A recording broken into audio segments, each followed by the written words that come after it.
Welcome to Life's a Coach.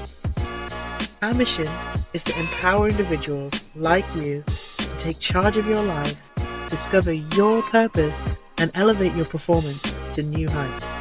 Each week, we'll be diving into engaging discussions, introducing you to valuable tools from the coaching world, and giving you different perspectives on individual development. Whether you're seeking clarity, motivation, or a fresh perspective, we've got you covered. Again, welcome to Life's a Coach, where the power to transform your life begins now. Right. Action. Welcome to Life's a Coach. And today we got a full panel. We got all our coaches in today, Bar One. We got Alma, Sophia, Eric, Jean, and myself, Avra Yosfat. Thank you for joining us. And how you guys doing today? Good morning. Yeah. Good morning. Good afternoon. It's like one of those mornings we should just all have our coffee mugs here, just like, okay. Right. So what I was trying to say, because I was trying to talk, I was trying to tell you guys as I was going to make my coffee, that you guys said, did you just wake up? Did you know that drinking coffee like as soon as you wake up is not a good thing? Well, it has no effect, right? The cortisol levels, right? And the adenosine, I think it's the adenosine as well. Yeah. That enzyme that makes you, or that system that makes you feel tired or doesn't make you feel tired, is actually not on for the first 2 hours when we wake up. So it doesn't actually have any effect. What obviously the effect I believe that caffeine has on our brain is it just blocks the feeling of feeling tired, but 2 hours after we wake up, that is not actually active. So found that out on the Huberman Lab podcast. So what does that mean then? So it means if you want to stay awake from coffee, say use the coffee as a alert tool, then you should wait 2 hours versus after the pleasure of waking up and having a cup of coffee. Exactly. Yeah, because exactly. So it is that pleasure as well, because obviously it's very it's a traditional thing to do. It's part of the routine, right? That feeling, also the taste. A lot of coffee lovers. It could possibly have a placebo effect on how you feel, but according to science, it's not. It's telling us that it's not going to have an effect on the actual, on our, whatever energy caffeine does, level. right? Which is the stimulation, energy, mentally, yeah. So all I got to say to that is trust Eric to start us off with some science, statistics, and facts. That's what I was trying to tell you. You guys are like, can't hear you. And I was like, well, actually, I've only pushed fast because I wouldn't be drinking coffee. So I was trying to say it, but these guys are like, Eric, we can't hear you, because I've walked away from my computer. So, but yeah, that's what I'm doing right now. What about you guys? How's it been going? Jean is drinking the tea. Jean's Is drinking the tea. Oh, yeah. Oh yeah. Tea? I flush out in the mornings. Like I'm drinking like liters in the morning just as soon as you wake up, because I know my body's been, like cleansing all night. So then I just flush and I do all the, excretions. So hopefully get that out and going. That's how much do you drink in the morning? At least 1.5 liters, at least. Yeah, 1.5 liters? Yeah, I'm like. Is that water or tea? It's a combination. If I'm super hungry, I'll do bone broth. Otherwise, this is just tea, right? This is just turmeric and some Korean green. Or just lemon and honey. If I'm, feeling particularly, vulnerable, and I just need something comforting. And then I know these don't really count because this is more like smoothies, but there's mostly water in there. It's frozen fruits and water and lemon juice. That's it. So wow, I feel like it's kind of a beautiful health tonic. That's a really, I think, ideal way to start the day. My opinion. Yeah, it is. But it takes discipline. What did you say that you had inside your smoothie, Jean? It's like a whole bunch of different fruits. So I'm like pineapple, mango, strawberries, raspberries, cherries, right? And then just water and then lemon juice. So it's nice. There's enough sugar in it And I know I should probably be adding all the other crap, right? All the protein and like creatine, but I just, in the morning, no. Well, proof is in flush. the pudding, and you always are glowing. Your hair always looks great. You look fabulous. So, anybody listening, I think you're looking for the way. I think Jean's got it Oh, down. She's our resident health and fitness Yeah. guru. Definitely, If you're gonna give me definitely. the spotlight, if you're gonna give me the spotlight, then I have to also say like, don't forget to breathe and to meditate and to go work out and to be happy, Totally. like, right? I don't know. Totally. I don't know how we do this, but the topic for today is around also self-care habits. So we are already putting into We're song. already. So I love that. I'm actually super interested because Jean just mentioned breath work, and lately all the signs in my life have been pointing to breath work. And you'd think that I would have been on that some time ago, but I have not. But it is becoming so, well, at least it's always been important, but at least really taken the spotlight these days. And so I'm really curious to hear what Jean's breath work is like, because I think that's really new for most people. Yeah, isn't it? Well, funny enough, Eric, you mentioned the Huberman Lab podcast, and I just recently posted on my story him speaking about this particular type of breathing, which is a inhale through the nostrils, one long, one short, and exhale through the mouth. So it sounds like this. It's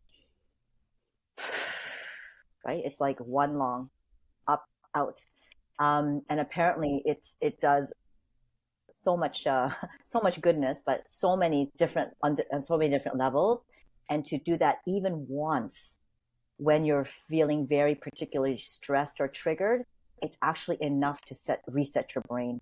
So just hearing him say that, it's that powerful. Like your breath work, your intentional breath work, it's that powerful. Tony Robbins is another person who always talks about his breath work routine in the morning and even before all of his like events. And he gets everybody to pull down with your arms, right? And you're like focusing on the exhale, and you do that 30 times, right? So it's like, again, it's a drawing in breath, but then understanding that there's this connection between your body and your breath and your mind. So yeah, so I do all kinds of things, just long extended. Ujjayi breathing is the biggest one that we do in the yogic community, right? It's kind of like constricting the back of your throat so that you don't audibly make a noise like ah and right? But you're making like wave like sounds. What's that called? Jean? Ujjayi breathing. Yeah. Okay. I can print it. I can type The it out. guy on my later yoga video actually talks Yeah? about that. I didn't know what he was talking about, so thanks for explaining. But yeah, exactly. So what is the thought process like physically behind that? Well, I mean, it also teaches you how to play with your breath, right? But you are actually fully like filling up your lungs, because when you have to breathe inward, constricting the back of your throat, and you're making the sound, it actually allows you to carry in that breath, right? So that I could breathe in for like 20 seconds, like breathing in slow, like filling up the lungs to maximum capacity. You hold it at the top, and then you can tighten the core, and then you breathe out. And I can probably breathe out for like a minute and a half. Like you could actually hold it that long, and you're like, it's a slow release breath. So it's just training. It's a training for your lungs, right? And with that comes sounds like Wim Hof. Wim Hof a little bit. He Wim does Hof, that too. Yeah. So I've tried Wim Hof. In basically I've had challenges over the last 3-4 weeks, but yes. I started about a month ago, and it was really difficult at the start. Yeah. Obviously, it's like difficult. Like deep breaths through the belly. It's like belly breathing through the chest and through the belly. There's about 30 of those breaths, and then it's a breath hold for a minute, and then you extend that to like a minute and a half, and then you extend that to 2 minutes each round going. And I mean, one of the things is I think it leads to mindfulness, because I need to be in the moment and focus in on what I'm doing. But just the physical benefits, as you're saying. Again, Jay talks about a lot, right? Is the breath is the one thing that is, it connects our mind and our body, right? So obviously when our mind's somewhere else, where our body isn't, it's a way to reconnect back to the moment. And you know how difficult I struggle with like that mindfulness part. So that's a good reminder, for sure. You're also combining your left and right brains, right? Because you're also working with something like both your sympathetic and your parasympathetic functions. So that's why the breath is so incredibly grounding, and then also so incredibly engaging, right? Your full attention is on it. Wow, that's great. Anyone else have anything about breathing or anything for self-care? We hope we have. We are just getting started, so we hope we have. Go on, Sophia. Go on, Sophia. dot.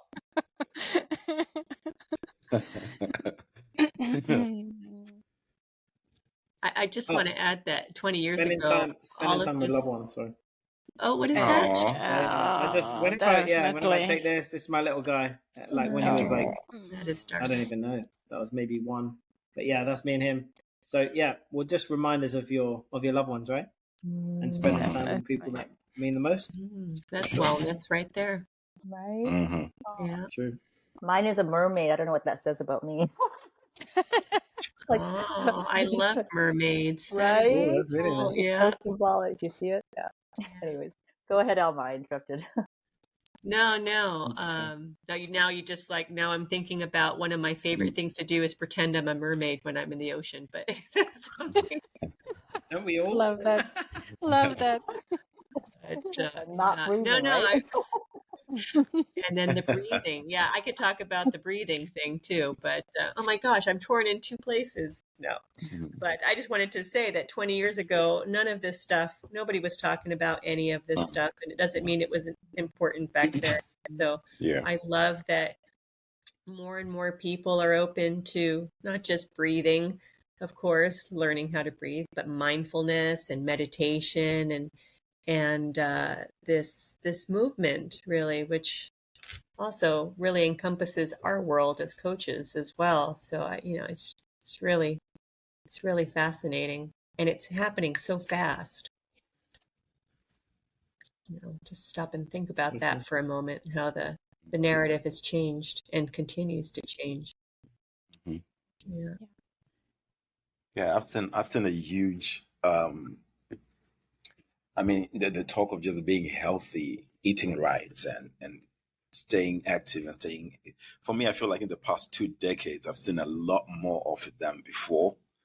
Like the being health conscious and the tools that are coming up with staying healthy and taking care of ourselves. In fact, even initially, I remember like a decade ago when it was mainly a lot of it. At least what came to my ears and what I saw was a lot about taking care of the body. But I'm seeing like also in this past like 5 to 7 years of 10 years as well, there's been also recently wellness in regards to spirit, body, and mind. Like therapy has become a big thing. Coaching is becoming a big thing too. The need of it, whereas maybe 2-3 decades ago, at least in the culture and places I came from, especially for men too, like it wasn't even a thing. Men don't go to therapy. You don't need therapy. That wellness side of the mind too has become a huge thing over the past years. That's kind of something that I observed. I don't know how has it been for you guys? No, it's true. I bet you even the most open-minded people 10 years ago who worked in companies would never even consider, stress as an issue or mindfulness for their employees. And, it's just something that wasn't thought of or worked on. But, I think one of the trending top searches now is aging healthfully. But it's interesting that you are mentioning that. I'm just going to tell you a story. So I think I got the contact with mindfulness, or in that moment was meditation, but Buddhist meditation first here in Portugal. So we are in 2024 now. I would say like 15 years ago, and I was doing my degree, and I had how do you say it? One of the projects that I had to do for a specific subject was training. So I needed to deliver a training to my colleagues. It was the final project of that subject. And what I did was meditation techniques, training on that, like 15 years ago. Wow. And my teacher at that time said, this is not something to train people. It was in her mind. All of my colleagues did things around organizations or things that you could train in organizations. So in her mind, meditation techniques wouldn't be a topic to go to organizations and train people to. And in that time, I didn't felt like I did nothing wrong, but in a way, I thought that she was right, because I wasn't seeing that commonly. It wasn't common. But 15 years after now, what we see more is these kinds of practices going into organizations. We are having meditations in the workplaces. We are having a lot of people going into these kind of practices. So back to your point, Alma, I really see a very big improvement in this area. And for my experience specifically, I experienced that 15 years ago, this was not an option. So it's very interesting to see, and how fast, but also how widely this is grown, is not only in our personal lives, but in companies and in society in general. Absolutely. So bringing this close to home, Sophia asked a question earlier on, like, what are our, self-care habits, individually, like, where we at? You know what? Let's start with Eric. You're the.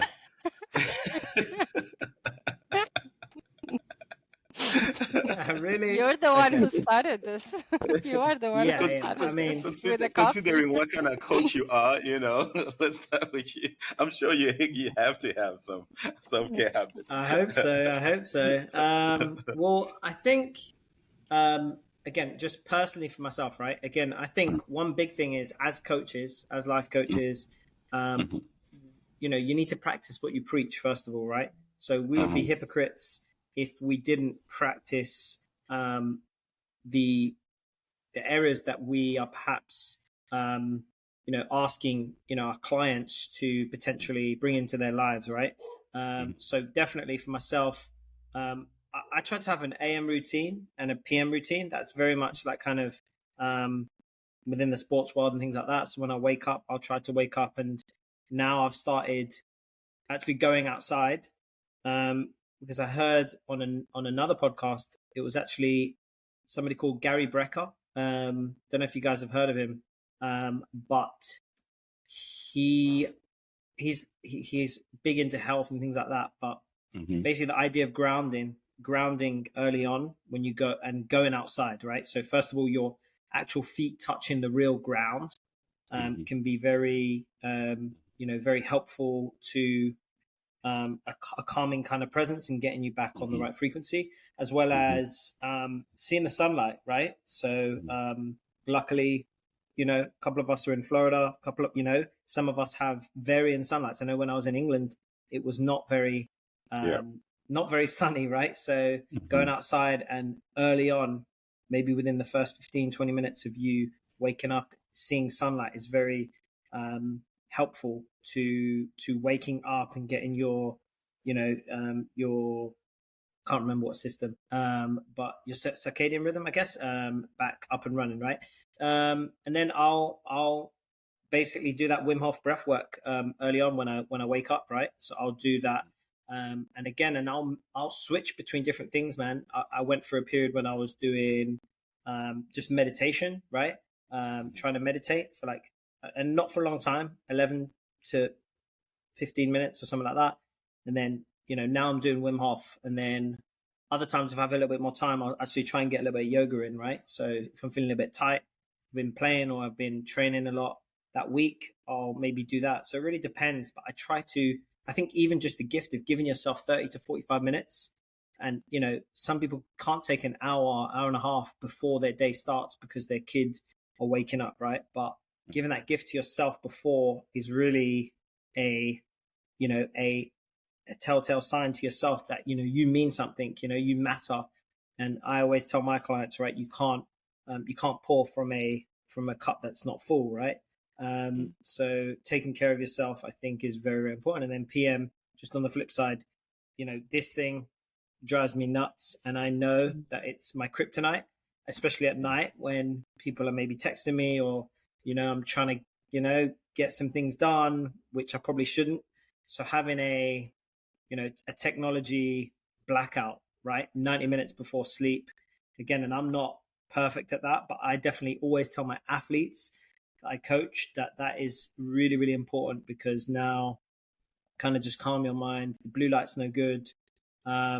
And then I'll kind of flip the script. So I journal in the morning, I'll journal in the evening, just on my phone. It's just like real simple notes. And then usually I put my little man to sleep and I'll do a little meditation before I go to sleep. And usually I listen to like white noise as I go to sleep, or some kind of like rain sound. So I guess AM PM routine would be an example of self-care, how to like wind up and wind down during the day. I'd be interested to see if you guys have anything like, because I'm a little bit weird like that. I'm maybe a little bit like I wouldn't say I'm religious, like, with it, but I know how much it can affect me if, for example, I don't do it. So I'm in awe. There's no weird. There's no weird in coaching world, all right? Definitely. I'm sure you guys have some quirky ones too. So be vulnerable and tell me, what is the one? That's a good question. What is your one habit that you feel is quite unique to you that not a lot of people would, or that you just don't hear every day? Flatulent release early in the morning. Okay, yeah. I think that's important. That is important. Yeah. You need that flatulence out. I thought I'd bring some bed, outside? You go outside for that, or just straight to the bathroom?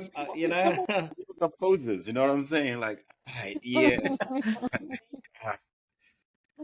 A good stretch, I'm just kidding. For sure. That's not one of mine yet, but yet. Yes. For me, it's you know me. Sometimes my comedic mind just has to say something. We appreciate that, Ira. Yeah. Typically, like, I wake up at like it has been varying lately with all this change in time zones going between Georgia and California. But typically, I'm up 6:30, between 5:30 and 6:30. My body clock just kicks in, and I'm up. And I have to. And I've noticed it recently. I don't know who told me this, and I don't think there's a scientific or anything behind it, but like when I get out of bed and I put both feet on the ground, I like, as if I'm jumping, like I land intentionally with both feet. I'm like, okay, I'm ready for the day, kind of thing. Wow. I don't know, but it works for me in my nervous system. Then I typically go for a walk for about an hour or so, depending whether I'm feeling like taking the dog or not. But that's also sort of like my quiet time, and it's time to. I've noticed that meditation for me, I've tried different meditations, and for me, it's not something that I can do consistently. But I have different things that ground me. So, like what you're saying, being in nature too, for me, is one of those things. So when I go for a walk, that's one of the things. Sometimes, if it's not a cold morning, I take my flip-flops on and have moments where I get them off and walk on the grass, kind of thing. So an hour every morning for me, it's not just I'm taking a walk, but it's also that's where I just get to like be with my thoughts and just process, reflecting the day before, and also just like getting into what I want to do for that day. And I typically know if I haven't, anytime I wake up later than 6:30, somehow it's weird. I feel like I know it's gonna be one of those groggy days. Like, today's gonna be one of those days, you know. But typically, if I do that, get up, go for my walk, spend about an hour there, then come back, I'm already ready to get on with the day. And as I was sharing with Alma before we came on, that I've also started going to the gym 3 times a week. So that also I either incorporate it first thing in the morning, like after my walk, I come back, then go to the gym, or at the end of the day as well, do that. And that's also like how I've been keeping myself physically taking care of my body. That's gonna be what's I've been onto. And I gotta say, I'm also proud of myself. I shared this with Alma, but I want to share with you guys. I think Jean was aware, but I haven't told you my results. So in January or February, I started this 6 weeks challenge, right? And actually, funny enough, Jean and Alma actually helped me in terms of like talking about my diet and how to eat well and all that. So I've lost 13 pounds. Is it 13? Yeah, 13 pounds. And I've also kind of maintained it for the past 2 months. So just between like, where's that audience? Where's that audience clap, buddy? Give yourself an audience clap. Give yourself an audience clap. We'll do it. We'll do it. Ready? Let's go. Yeah.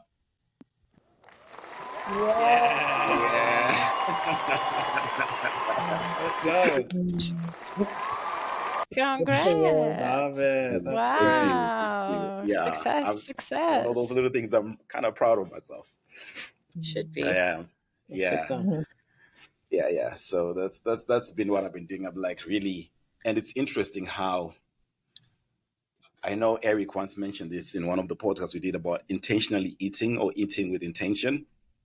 I've really been at a place where I've realized that even eating, when I'm eating, like if I get a portion in my plate, I'm being intentional. Like, okay, I don't need as much in my plate, or okay, I've eaten half of this, and at this point, I'm just eating for the sake of eating, not because I still need food in my system. So I've been more aware of that, So that's also stuff that I've noticed. Like, okay, my portions, I've been doing portion control, just like what I need, not just that thing like that. And having that and some exercise 3 times a week, in the gym has really been kind of like what's been my self-care, physically, mentally. Fantastic. Like I said, and for me as well, one of my morning routines too is music. I need to either have music, dance around in the shower. I guess I'm getting ready. I need some high vibe music going on, or for that occasionally flatulence release. Right. And occasionally I like, because I don't have an exact, like a consistent morning routine, but I do have a routine in which it's just got a lot of different flavors in it, right? But I am intentional. Like each morning I wake up like, okay, today, where am I? What am I feeling? What do I need? So I'm intentional about what it is. So I have mornings where I just listen to stand-up comedy, and it gets me laughing. It gets those endorphins going. Like, okay, cool, right? Before I start think of anything the day has to bring, I just listen to that too. Yeah. It's very interesting what you're saying, Avril, because it matches with my thoughts on what Eric just shared also. Mm-hmm. It's not that we need exactly to have the same daily routine. Mm-hmm. It's more about listening to your body and understanding what is the body needing at that moment. At least I also regulate myself a lot with that, because as you were saying, sometimes you will need a lot of energy and music, and your day is going to be full of this and that. So, and music will help you. Other days, maybe a silent walk in the nature will be more beneficial for you, considering what you are expecting to have. Yeah. But one of the things with self-care habits, and I have a lot, some of them Eric already mentioned, others you mentioned it, but on how they can impact if you are in a way don't allow yourself to have one of those in a day that you really need it. I'm just going to share a story really quickly. Last week I had a problem in my back, so I got all this zone on my back compressed, and I went to the doctor, and I do a class here that is called body pump. So it's a lot of lifting weights with music and everything. I love that. It's like I love that class. I do it 2 times a week. It's the same body pump I did. That is the hardest thing I've ever done in my entire life. I don't know. Very low weights. It's like low weights, and you're just doing it like for the same time, like literally. Yeah. And me, the macho, probably in my late 20s, like went into this class thinking, oh yeah, this is gonna be easy, and like literally 1 minute into like a shoulder press like that, like literally like no weight at all, and like I felt as if my arms were gonna fall off. I'm not even joking. So kudos to you. That's like literally the hardest class I've ever done. Thank you. But I really find, because I don't like to go to the how do you say it, to the gym to do just weighting lifts and lifting weights. Oh my God, what did I say? But I like the thing of combining this with a class where I have another people there and also the music. And the doctor said, so no more of that to you. And my heart broke. But I'm being honest with you. I was so sad. So sad because of that. Because first, it gets my mind I do it 7 a.m. in the morning. So it gets my mind in the right spot to get my day going. I do it 2 times a week because it has an effect on my body also. So I see it genuinely as a self-care. So what I did is that I talked to other doctors. Because in my mind, I didn't want that decision to be made through other person and not through me. And the other doctors said, if I control the weights that I lift, if I control listening to my body while I'm doing the exercise and understanding if this is doing me bad or not, then I would take the decision for myself. So long story short, on self-care and on daily habits, listen to the body. I think it's the most important thing that you need to do, because journaling is going to work for some people and then drastically doesn't work to other people. So breathwork will work with Eric, and probably for Avril you will need like very loud music and other things to get your day going. So I see it like this. Alma, Jean, I would love to hear from you also. Please, Jean. I'm just enjoying this. I think it's wonderful that you made a very good point that we have to build a relationship with our body. It has all the answers and it tells us just what we need. We just have to listen. True. Yeah. Jean, what do you think? No, thank you everyone for sharing your morning routines, and then also Sophia, your point about listening to your body, it's so crucial. For me, self-care, I look at self-care like in seasons, because what you need, not on a daily or a weekly basis, but in your stage of life basis, right? So I think, for example, when I was very busy raising a family or like going out for work, maybe like a self-care element in the morning was not possible. So I found myself when I went away to a retreat, or if I was out of my house and I slept over at a girlfriend's house, the next morning, my body just wanted to move. Like it just wanted to dance, actually. But then now at the stage of life where I do have my own bedroom and pretty much my own schedule, I'm able to now do that first thing in the morning, right? I get up, with or without music, I'm dancing, like pretty much without clothes on, because you want to see and celebrate your body, right? And then only when I'm ready to like go out, whether I go to the gym or go outside for a walk, then I'll put on, the uniform, right? It's a walking uniform or a gym uniform. And that, then I think it's also important as another element of self-care is to prepare for your self-care, whatever it is that you're doing, so that I don't get distracted while I'm trying to, look in my closet for clothes that I need. And so I plan it, I suppose that's what I'm trying to say, the night before. Again, if I have an early morning coffee date with somebody, then I'll put like not my whole outfit, but just understanding that I'll need to work my mornings differently. So yeah, that's it. I think that's really self-care about what you want to do, and to be intentional about it. I know some very busy people who like schedule in their self-care, right, in their agendas. And sometimes that sounds a little ridiculous. Like, how come you need to schedule time for yourself? But I think for many of us who are so used to, having a schedule that is for others, it's definitely something that, Almar, you said, like building a relationship with your body. But same thing, right? It's building a relationship with yourself.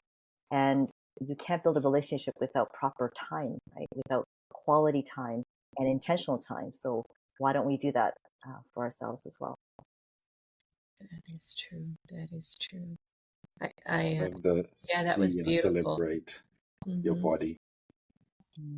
I'm interested to hear your thoughts about this, right? Because I think we've spoken a lot about our own individual habits, right? And how, as people, we need to be self-aware of what we can control, right? What our daily habits are, and having an element of control in those things. What I'm interested to hear about is how much does your social circle and who you surround yourself with kind of affect your self-care habits and how you treat yourself. Any experience in that? Yeah, because for I me, definitely have some thoughts, obviously, as well. Yeah, it's totally that whole thing of like, show me your five friends, best friends, and I know who you are, kind of thing. There's definitely a thing about. So for me, when I started the challenge, we started doing it with my partner, right? She's been doing that too with me. So having someone who's also supportive in that, right, helps in that. There are days I'm pretty like, oh man, don't feel like going to the gym today, and she's like, oh, we're going to the gym today. Oh, the other way around. Like we're sort of like keeping each other accountable to that, and hence within that, the conversations within the home have also, we've actually started having more conversation about food, the food we're eating, healthy stuff, going to exercise. It's like those conversations now are more within our space than not, which means it helps us be also conscious about that and more intentional about it. So whether it would be different than if I was just trying to do it by myself, I'm like in my mind every now and again, every night thinking, okay, so tomorrow morning I'm thinking I'm going to do that, but I don't have that support structure around me. And plus, like for example, when we're at home or when we go out, there's an added element of someone else outside of me is thinking about the food we're going to be eating, whether it's going to be healthy or not, right? Whether there's been a time when I've been in the home and I'm trying to be on some kind of diet regimen or intermittent fasting, and my partner was not in the same space, so she just made me a beautiful sandwich. Babes, I made you a sandwich. I'm like, man, yeah, but it's got all this stuff that but when you're all in one accord, then it definitely helps. So definitely what you bring out, Eric, is the support structure around you for whatever goals that one has, even if it's for your morning routines, right?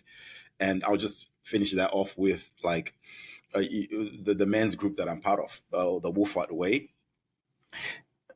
In a lot of our Monday night calls, we do talk about morning routines and guys' routines, right? And it helps also just being like, oh yeah, okay, oh yeah. For me, it's how can I say it? I've been part of that group for about 5 years, but it's only within the past 2 years that I've actually started having my own like morning routines and daily self-care routines and so on, because it wasn't a thing for me. But you hear people talk about it, so I would hear people talk about it in the group. I was like, yeah. But now that you hear it more and more again, and you see the effect and you hear the effects of how it's helping other people, like, okay, it's now within earshot, and you hear, the more you hear about it, it's like, okay, it's also getting to your subconscious. Let's try it. Let's feel it out, that kind of thing. So I would say, yeah, there's something there for the support structure around you in regards to those self-care habits. We still haven't had Alma's, by the way.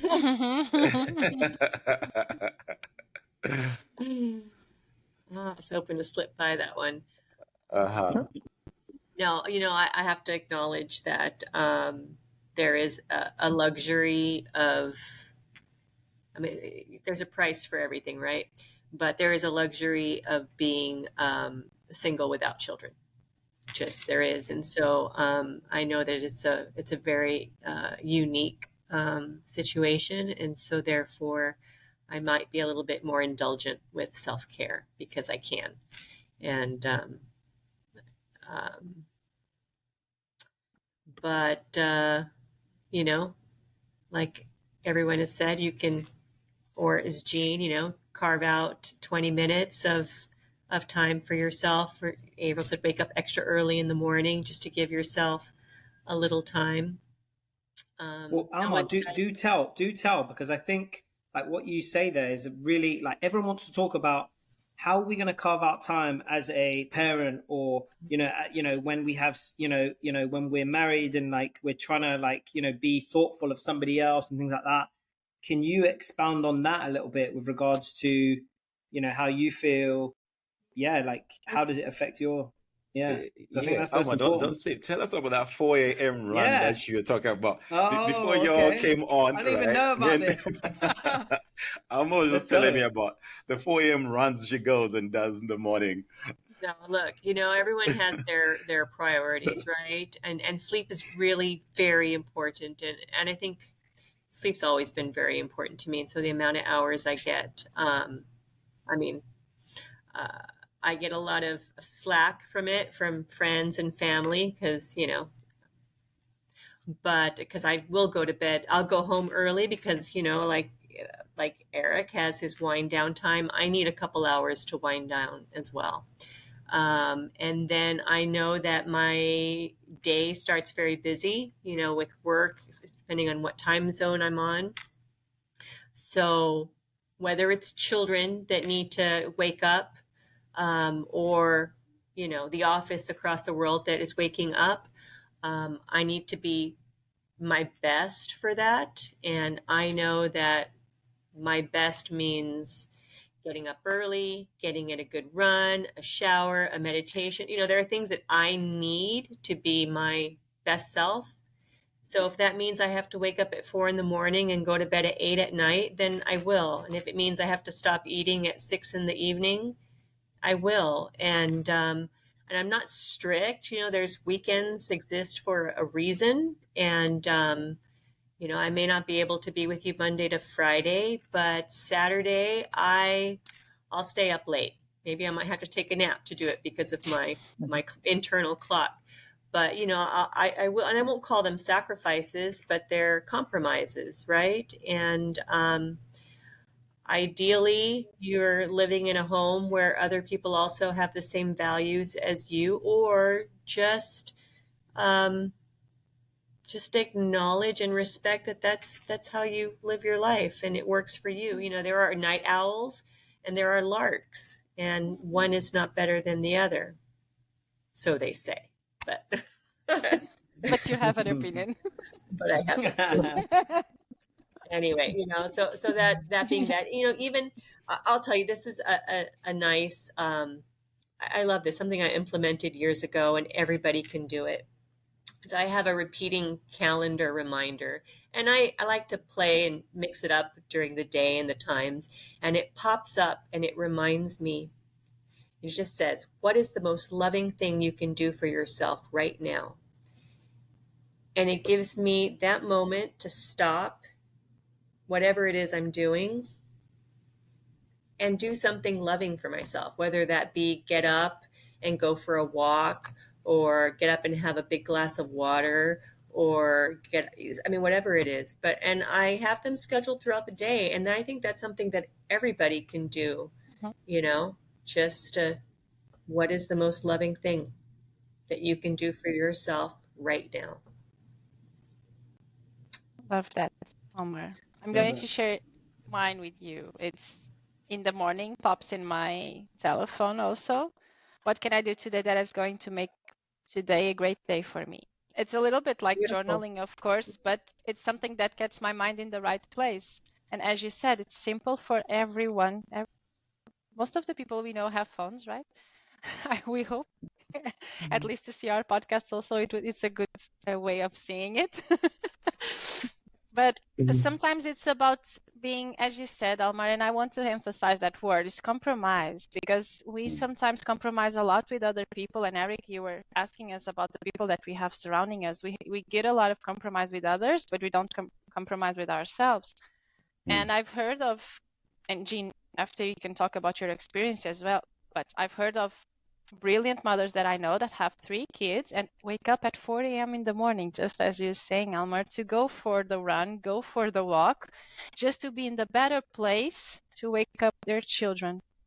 Because the mother that probably wakes up in a rush, it's going to wake up the children in a rush, and it's going to be a different day for them also. So it's also a matter of where do you want to be at for the ones you love.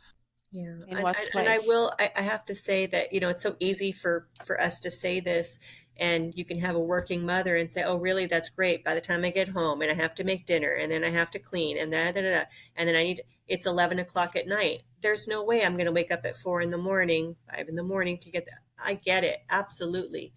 But that becomes a culture, right? In your home that you create. And it's hard at the beginning, but you can create a sleepy time culture for the whole family. And I know for some people, I also believe that family dinners are very important, especially since everybody is all over the place during the day, and it's the one time that you need to connect. But so I say this, pick the one thing in your life that is really important for you. And for some people, it could be the 8 p.m. dinner with the whole family, which means you're going to go to bed much later. So you don't wake up at 4 in the morning and 5 in the morning. That's fine. But you're doing that. And that is wellness in itself. That is self-care, And so just remember that it doesn't have to look like the magazines and the TV and the radio says it does. It's really unique for yourself. And it's just identifying what's very important to you, what's a non-negotiable, and sticking with it. It looks different for everybody. It's beautiful. As we're about to start wrapping up, quick question. So our topic today is like self-compassion, building self-care habits. All right. We've kind of spoken a lot about the different self-care habits that we have. Now, how is all that self-compassion, or how do we incorporate what does self-compassion mean in regards to what we've been talking about? I would say self-compassion. It starts with.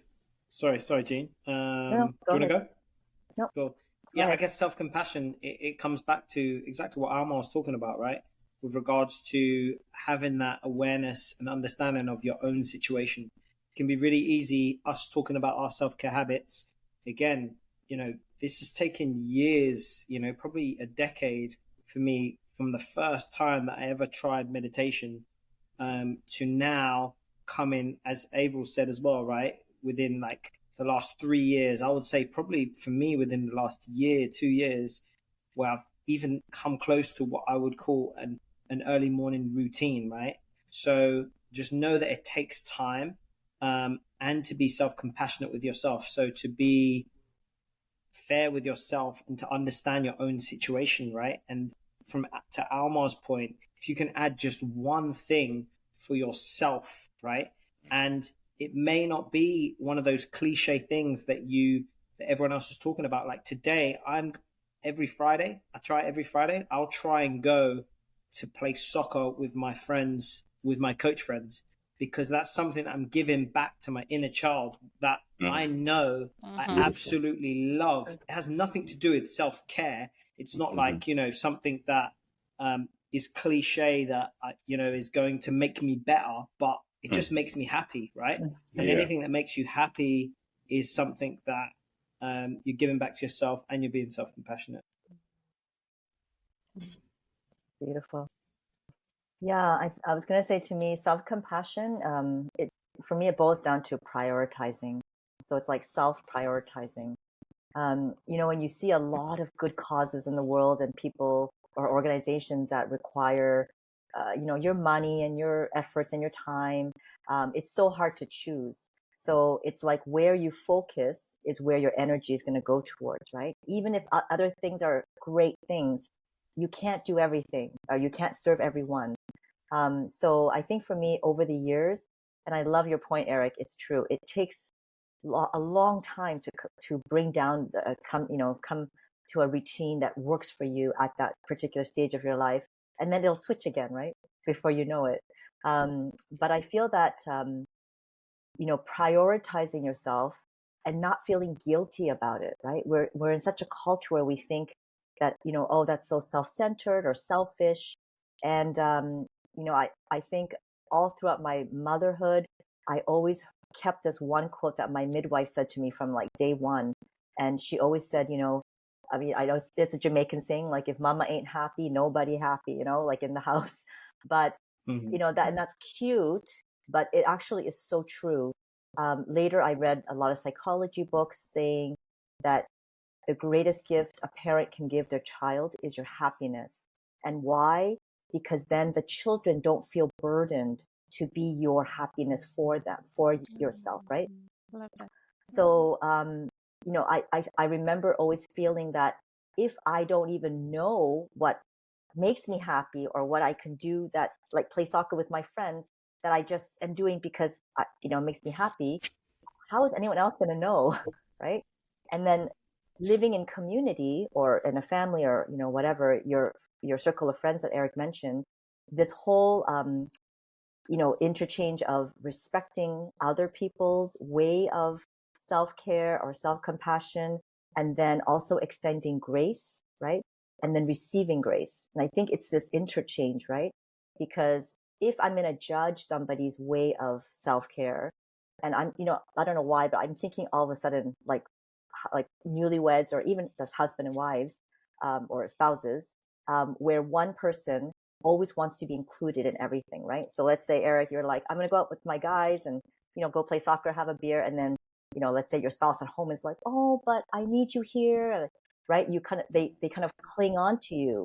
And then it's like not understanding that this is your way of prioritizing your well-being, your happiness. It doesn't have to be so that you come back better as a better spouse. Like, it's just because, if they love you, they want you to be your best, right? Be the happiest. So this support of your self-compassion, self-care, you're right, it's so critical. But then I guess that the question is, if you don't get that, if you don't have understanding family members and spouses and circle of friends, well, what happens then? And then here we are back again, square one, right? We just said you have to advocate for yourself. It's up to you to be able to prioritize yourself, schedule with yourself, love yourself essentially enough that you're ready to serve, what it is that you need to be your best.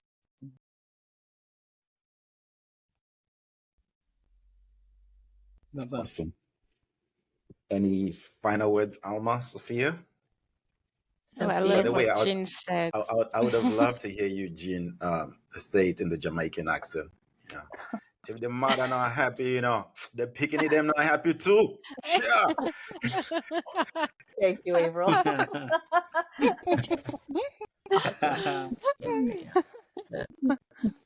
Yeah. The famous put your mask on first, right? And then you can help everyone else. Definitely. Yeah, for sure. I'm a firm believer. I stand by everything you all said. I'm all for self-care. I think it's paramount.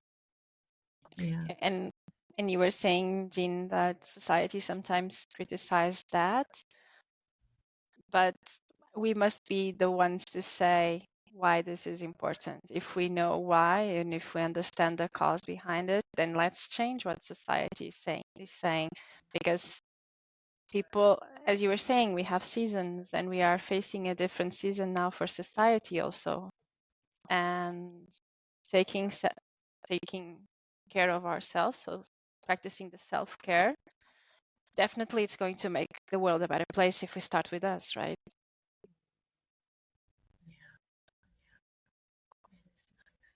Awesome. Eric, Right. any final words? I think I like just to putting round I it like up. putting you on the spot.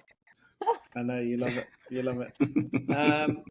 I think to round it up, I think just as a person who's kind of gone on their own journey, and still working on that journey, I think it's so important to just take a moment and ask yourself the question, like, am I happy, right? Am I fulfilled?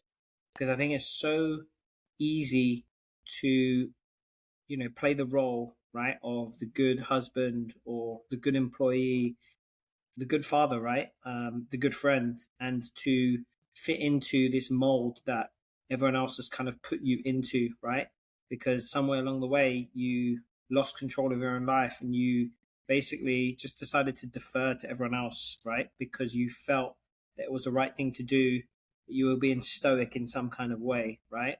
And that's the second that you retake control of your own life, right? Where you can now be the writer of your own story and take control, man. Take control of what is sacred to you, right? And you can answer the question, am I happy truly? Because you'll know the difference between being happy, in inverted commas, where when somebody asks you, hey, how are you? Fine, right? Fine is always the answer that we give everyone, right? But really deep down, when someone asks you, how are you doing? And you're like, you know what? I'm amazing. Today I went on a walk just by myself, right? And I was so happy to just be outside, and just to experience nature. And you know what I mean? When you can have those types of conversations where you want to talk about how good your life is, the right people will listen, and you'll know that you're stepping in the right direction. Sure. An interesting fact, Eric, about what you're saying is sometimes people think that to say, oh, I'm amazing, something amazing must be happening in your life. But it's all about the small things, as you said, like that brilliant walk with sun shining by the sea. It's something that a lot of people don't get in their mornings, for example. So appreciate the small things.